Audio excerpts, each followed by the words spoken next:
The last topic for the course, or for the module, is supergene and sedimentary processes forming ore deposits. And this is a hill somewhere in Western Australia. And it's a hill because it's indurated. It's a so-called gossan. So underneath here there is an ore deposit. And these are kind of banded iron formation also from Western Australia.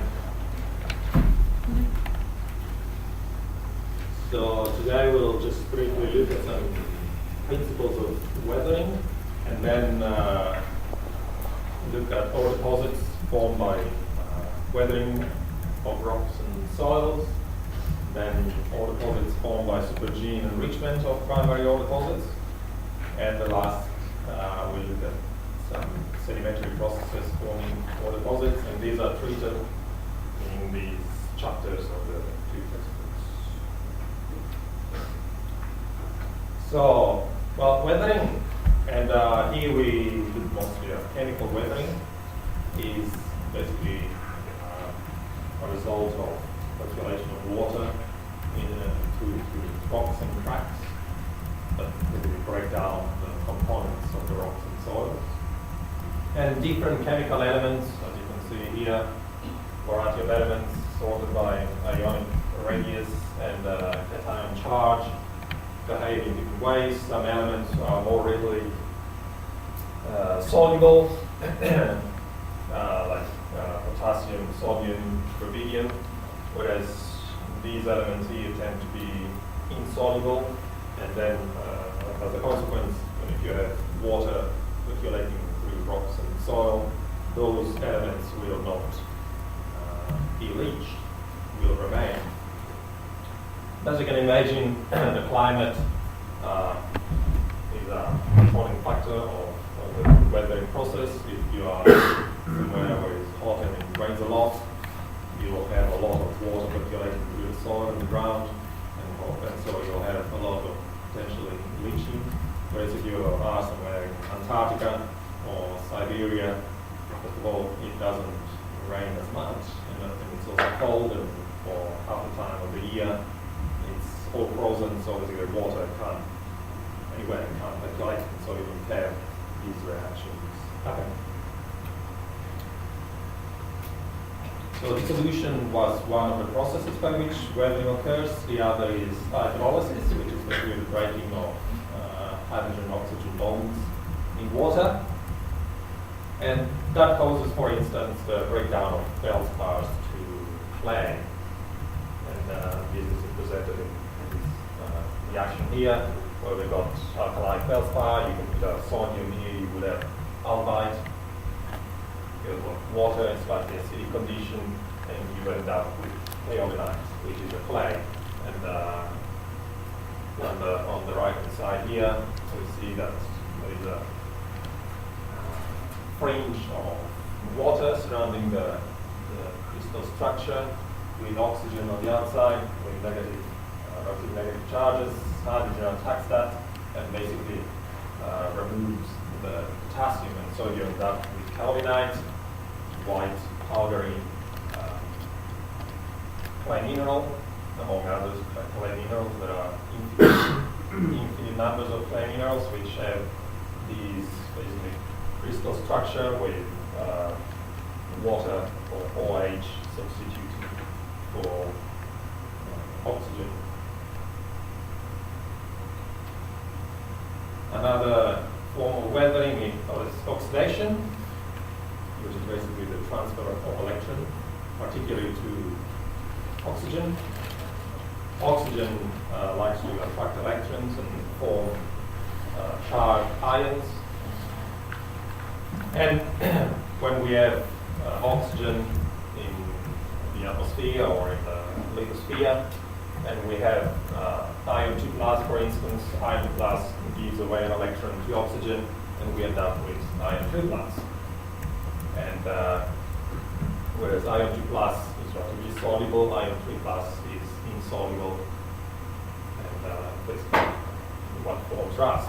And that also explains why, for instance, biotite is more easily weathered than muscovite, or these are micas. but biotite contains magnesium and iron, whereas muscovite has got aluminium instead.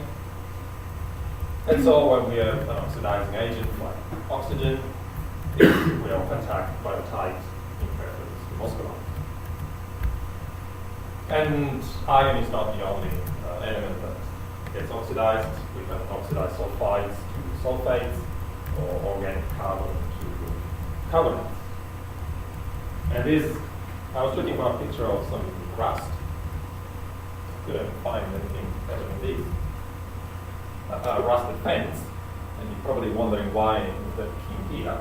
Well, it's not because the person that put down the fence was drunk at the time, but between the putting down of the fence and the picture, there was an earthquake. So the fence was shifted along. This is in Macquarie in Western Australia. The earthquake was in October 1961.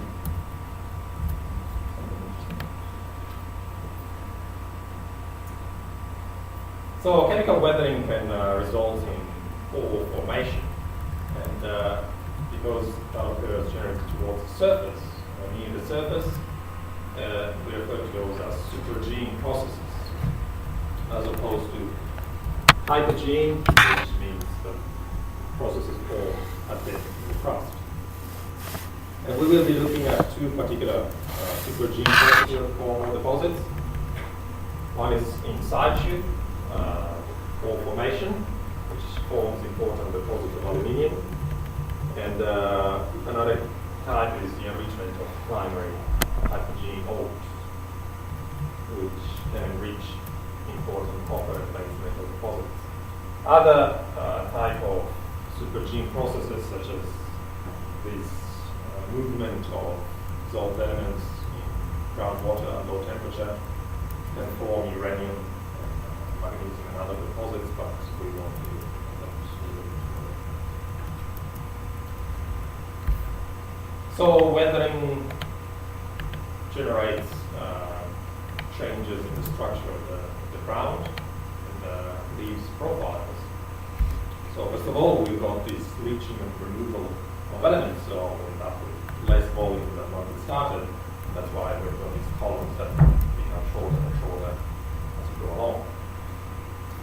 And also, depending on the duration of the weathering, we form different zones from fresh rock to the top. So for instance, as you can see in the picture here, we start from fresh rock, more or less in gray, to sap rock, which contains some whitish material, so it's the weather material, and the saprolite, which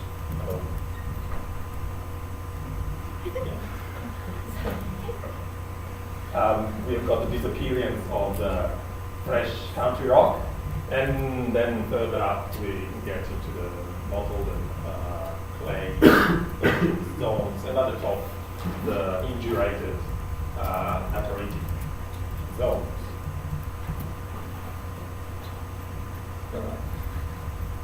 And we've got that happening especially in tropical climates where it's warm and humid. And as you can imagine, if we end up with weathering profiles that are very thick, can be up to 100 meters thick. In the previous picture, you can see that the mine peaks that was about 15 meters thick. So soil profile, the weathering profile was 15 meters thick, because we can have soil formation for over 100 million years. Kind of a hindrance to mineral exploration, but we are lucky because there are pathfinder elements which are immobile. As you remember in one of the first slides, some elements are mobile, some elements are immobile. In particular, all deposits we've got from the fourth earth or VHMS, what is called VMS, which are associated to particular commodities, also have certain elements that are immobile. So we might maybe remove the copper that we are interested in and the zinc, but we have got arsenic and silver, bismuth, tantalum, tin and antimony and whatnot that remain in the soil. So when you sample and analyze the surface, you can estimate or infer where your deposit might be at depth. But we are particularly interested today in the processes that actually form the whole deposits within the superficial portion of this weathering profile. So again, there's a column with an idealized weathering profile. And we are interested in this laterite or lateritic profile towards the top, which is an important source of aluminium to oxide. So laterite, mostly in the visual picture over here, consists of thysolites. Are you aware of what thysolites are? No? Well, basically, all these little nodules that are also cemented. Each individual nodule is a thysolite. And it basically forms by percolation of fluids and precipitation of aluminium and iron hydroxide on certain surfaces, and so the surface goes and forms thysolites. Of course, the starting composition controls what you end up with. So if we are interested in an aluminium-rich deposit, we need a relatively aluminium-rich starting material. So felsic rocks would be good. And if we are interested in other minerals such as nickel, cobalt, we might need to look at rocks that were enriched in those particular minerals such as mafic rocks. But looking at this section now, there's a weathering front and a cementation front here. We start with the original country rock, and we start to percolate some fluids, and we start basically to oxidize sulfides and carbonates. So we destroy those particular minerals and we mobilize associated elements to them. Further up, with further percolation, we start to break down aluminum silicates, that's feldspar, or magnesium crystals, pyroxenes, aldehydes, olivines, and so on. We mobilize magnesium, potassium, sodium, and we end up with polynight, the clay, the white clay. With the process keeping on going, we break down further aluminum silicates such as moscovites, and again in antibol, we release potassium, rubidium, and formation of more of these clay minerals. And then at the end, when we form these integrated lateritic deposits or layers, that's because we have basically removed even the aluminum silicates that were remaining, and all the remaining elements we basically left with silica and aluminium. And this is basically a section through the mineralogy, through a weathering horizon.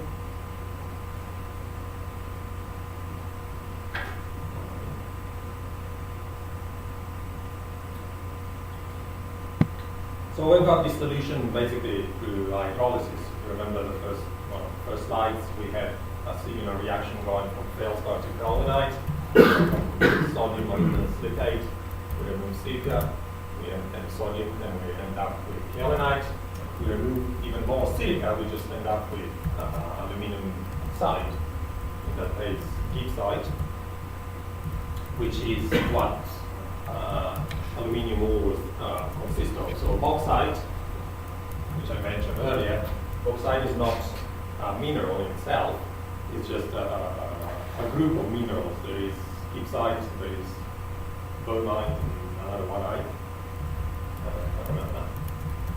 But that's what mining of aluminium targets. And this so this process here occurs because we've got hydrolysis. This process here, as you remember, silica is also not very soluble, but it's slightly more soluble than aluminium in water, slightly neutral water. like this, deep water. And so if we've got this process going on for tens of millions of years, basically we remove more silica than aluminium. And so we end up with an enriched oxide zone here with each side and the pores, as you can see where it's got.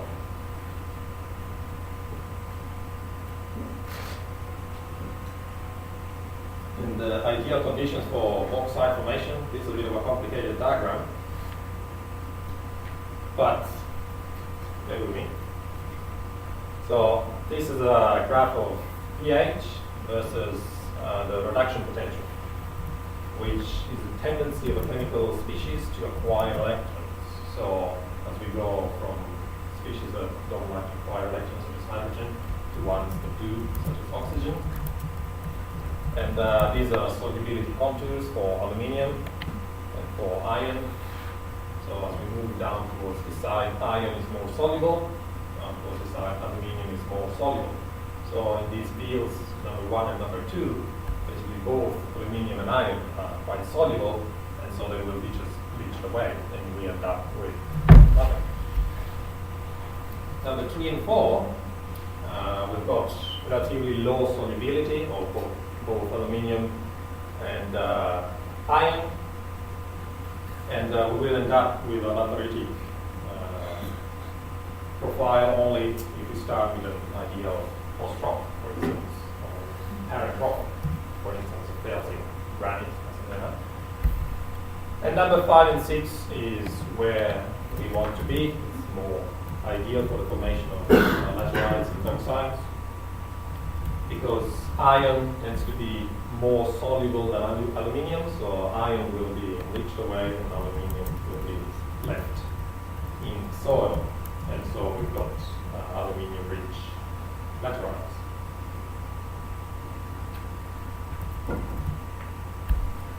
As you can imagine, as I said a few times now, we want to have the process going on for several millions of years. So we need a relatively stable tectonic and landscape environment.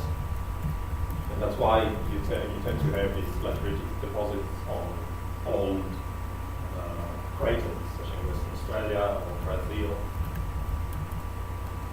So we want to basically form undulating topography so that we do have drainage, but not rapidly uplifting or actively uplifting landscape where we actually have then physical erosion that removes the laterite. So we end up with these very extensive, laterally extensive deposits, several kilometers long, where you can just scrape the top 5 or 6 meters of soil, and that's where the ore is located. And this is a mine in Western Australia. As I mentioned, depending on what parent rock to start with, you can either have aluminium-rich laterites, or you can have nickel and cobalt laterite formation. So for nickel and cobalt, you want ultramafic rocks, or rock to start, which is magnesium and nickel and cobalt rich. So you basically start to leach that, you break down the olivine, and you form these serpentinites in talc, which are magnesium rich. And then through magnesium nickel exchange, you basically remove the magnesium, you form nickel phyllosilicates. And this is just an example of a deposit where you will have the original automatic country rock that has been bleached, and you end up with, again, laterally extensive horizons of nickel and cobalt rich laterites. On from laterites to supergene enrichment for primary ores, or hypogene ores.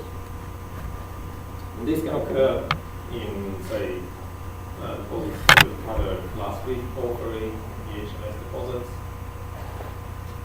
which might be disseminated and relatively low grade, so an enrichment process actually makes these deposits viable, economically And it's basically a process whereby metal is leached from primary hypogene ore and is leached onto more primary hypogene ore, but enriches that and leaves a gossamer that I mentioned at the beginning. This is the gossamer, what it looks like, not very exciting. And leaves eels, which are then targets for exploration, and this one particularly called gossamer eel. Here. But basically, this is from a VHMS deposit in Western Australia, and as you can remember, VHMS deposits are formed on the seafloor, like laterally extensive.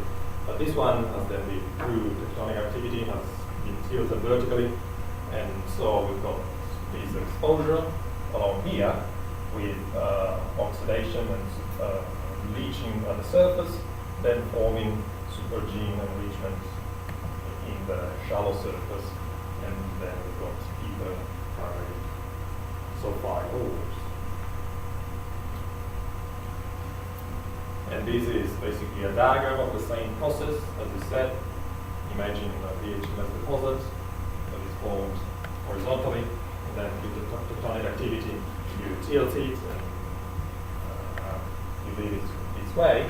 So you then erode part of the rock, you expose part of the deposit, and you start to basically leach the copper. So we start from chalcopyrite, we add water and oxygen, we end up with goethite in the surface leach capping or gossamer. Further down, and particularly if we have maybe the availability of carbonates, and as you can see here, we form particularly acidic fluid that percolate further down. We might then precipitate carbonates, such as malachite, in this oxidized portion of the deposit. Or if you remember from the first lab, that dark and green association of cuprite and chrysocolla. Chrysocolla is this copper and aluminum silicate hydrated together with cuprite, which is copper oxide. And this is a pretty picture of what this can look like.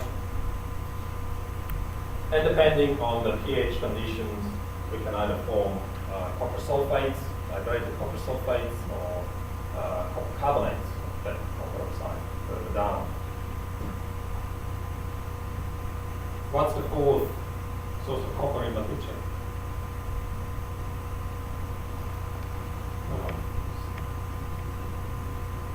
One. We've got cuprite, enrite, chrysocolla, and yes. Anyway. So as we then percolate further, we go from this oxidized zone into a reducing environment. So we don't oxidize the primary mineral, chalcopyrite and pyrite, but we basically displace the iron and we put copper instead, and we form these chalcocite, copperite, and bornites to enrich the primary ore. And this is a reflected light microscopy of what ore minerals look like. This is a particularly spectacular specimen with bornite in pink, chalcocite in blue-gray, chalcopyrite in yellow, copperite in dark blue, and pyrite in cream color here. And it's unfortunate that we didn't have time in the labs to go over reflected light microscopy with you, but with only 3 labs.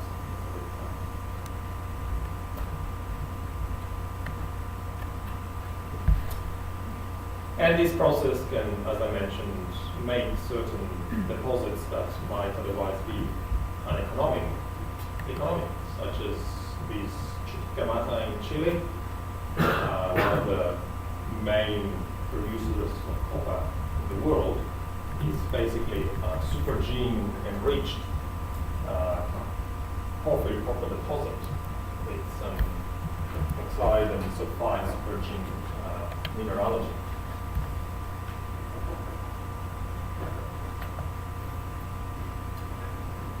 On to a different type of weathering, from chemical weathering to physical weathering and related deposits.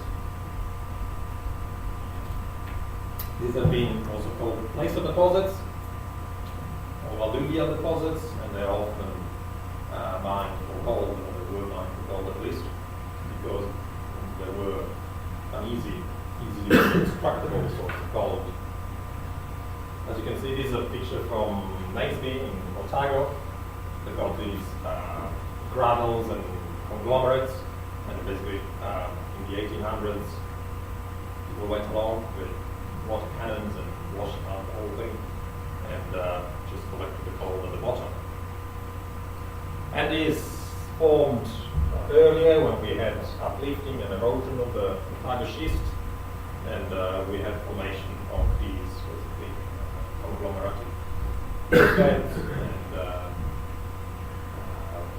pools of gold. And this is again linked to Otago University, where there is a bit more detail about the processes that formed these deposits.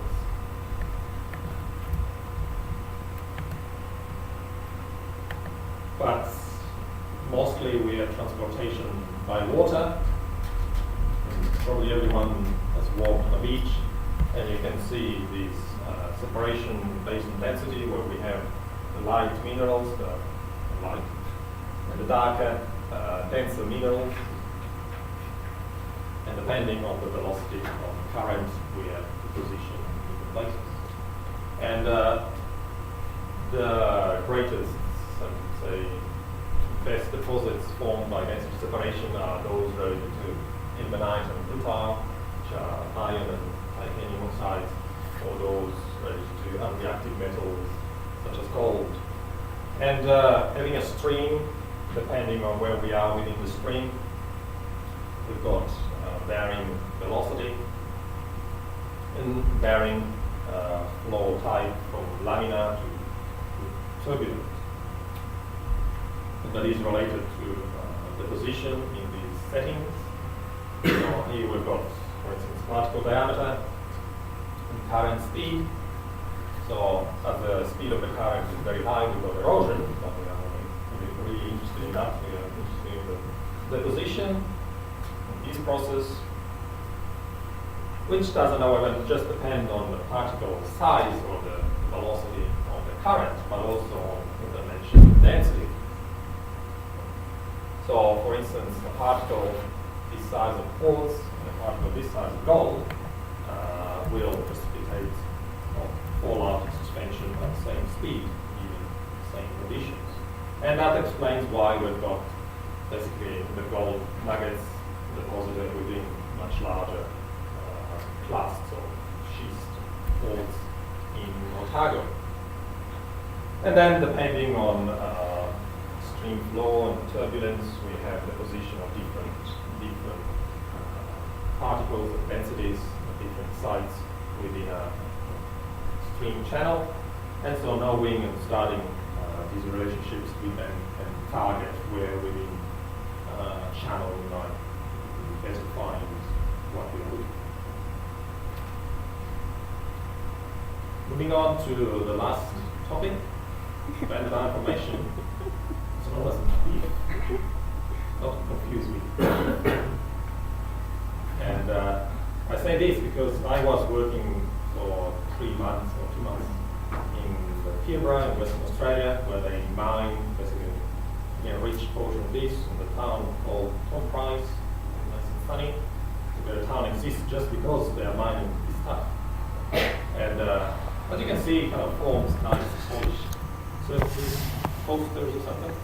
So I was looking for a souvenir. I went into a shop and I asked the lady if they had any beef. She looked at me and said, "Do you mean the leather?" Obviously, I'm not pronunciation of beef. As obvious as I thought. Maybe she didn't know what beef meant. Anyway.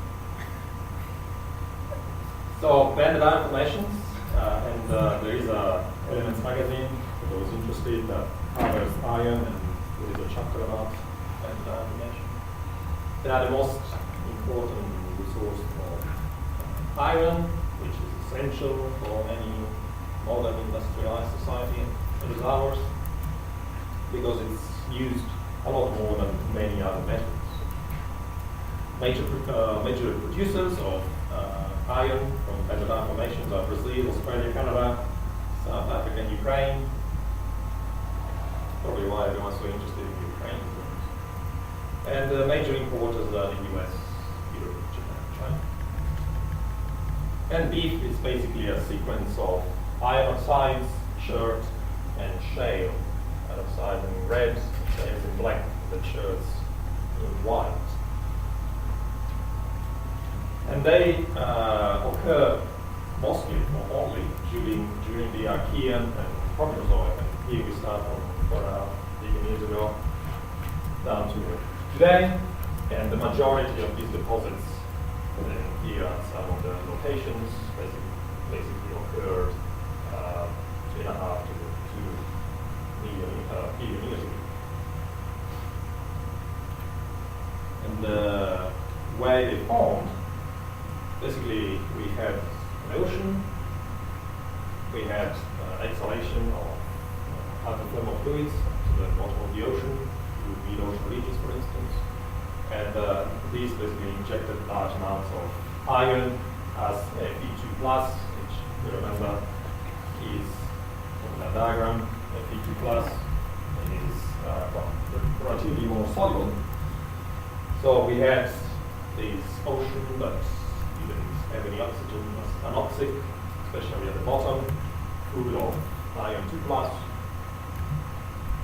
And we had the shallower ocean where, well, some oxygen was present either through photosynthesis or also oxidation, which is basically through ultraviolet radiation from the sun.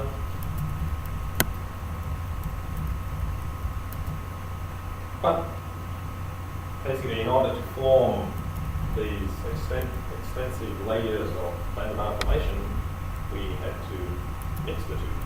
Otherwise, we would just have Fe2+ rich bottom and the oxygen on top. However, through upwelling or some mixing turbulence at certain intervals, we had mixing of these Fe2+ rich anoxic water with oxygenated water, so we have oxygen stripping electron of iron, forming Fe3+, which is not very soluble, and so we have Fe3+ precipitating this hydrated iron hydroxide. And this occurred over and over, usually forming very expensive, naturally expensive deposits. At the same time, we also had precipitation of silica with a water column and precipitation of shales or aluminum silicates, tiny particles from distal volcanic eruptions or just from the water to the water column. And so we end up with this sequence of iron oxide, shales, and cherts, and again iron oxides through continuous processes. As I said, these occurred mostly or only during the Archean and Proterozoic. It was deposited in these peaks through episodic changes in oceanic atmospheric condition, possibly with some of these so-called great oxidizing events generated by the action of photosynthesizing organism. And later, after the Proterozoic, basically we had an oxygenated ocean, and so any iron introduced into the water would oxidize instantly and precipitate, and so we couldn't have extensive presence or precipitation. The ideal conditions of formation.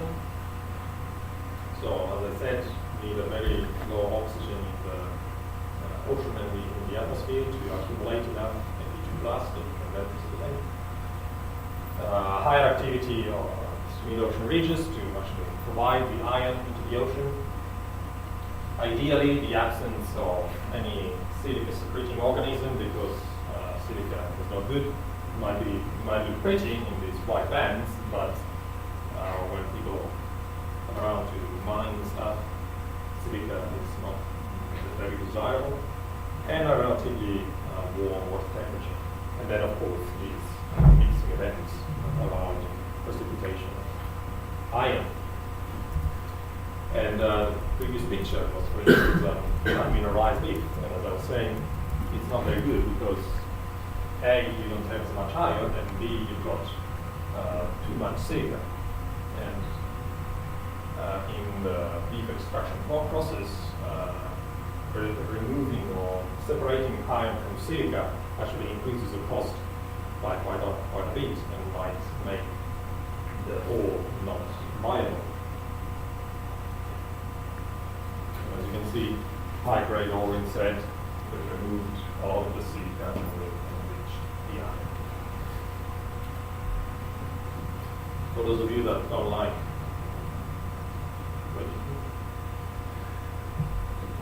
well, this is just the processes that go on. We start with Fe2 plus and water and oxygen. We form this hydrated gel.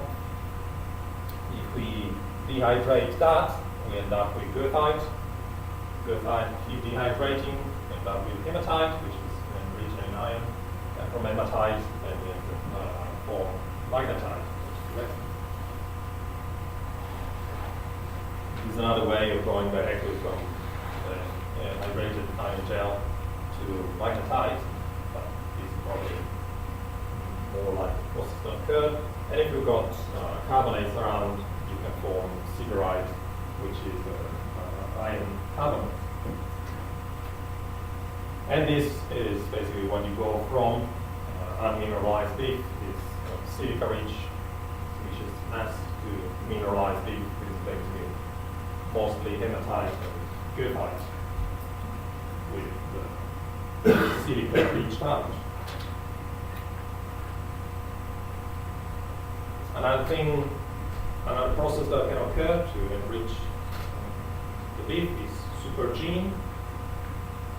So if we've got, let's say, a bent down formation, again tilted and exposed to the surface, part of it will be in contact with water and oxygen.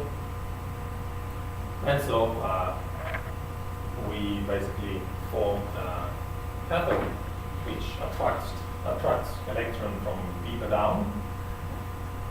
The electron come out of the Fe2 plus, form Fe2 plus, which can then react with water, and again for this hydrated side with the leftover hydrogen basically dissolving and removing what we don't want, silicates and carbonates. And this is the possible long history of a banded iron formation, starting up at the top in the Archean, with this deposition in the sea of iron oxides. These two examples from two deposits in Western Australia. 200 million years later, we've got an episode of supergene enrichment, forming enriched pores. Then we've got burial and metamorphism, and change from goethite to hematite. It's more enriched. So we've got this metamorphic ore, we can have some erosion of that at the end. And then 150 million years ago, exposure, a second episode of supergene enrichment, and leaching, forming these high-grade ores mined in Australia. So in summary, we've got everywhere, we've got water and oxygen, we've got weathering. These form a particular variety of ore deposits, which are mined or interesting for aluminium or nickel, laterites, or we can form the supergene enrichment of primary hypogene ores. The thing, we can physically weather the rocks to form these place a kind of deposit, or we can again for better information from oxidation of oceans or chemical process over time. Next Wednesday will be a summary lecture. I'll go over the most important points that we'll be looking at. And finally, what everyone's interested in. Tomorrow, if you have one, please bring a hand lens. It's going to be an open loop. It's not going to really be a test, it's more like a just test lab. So you'll be asked to recognize all minerals in the hand specimen. It's not going to be what you've seen in the labs. It's not going to be a chunk of all mineral and you tell your name. It's going to be a slab of rock with a variety of all minerals. And you have to tell me what's in those rocks. That's in all mineralogy. And also you have then to place particular specimens within sketch or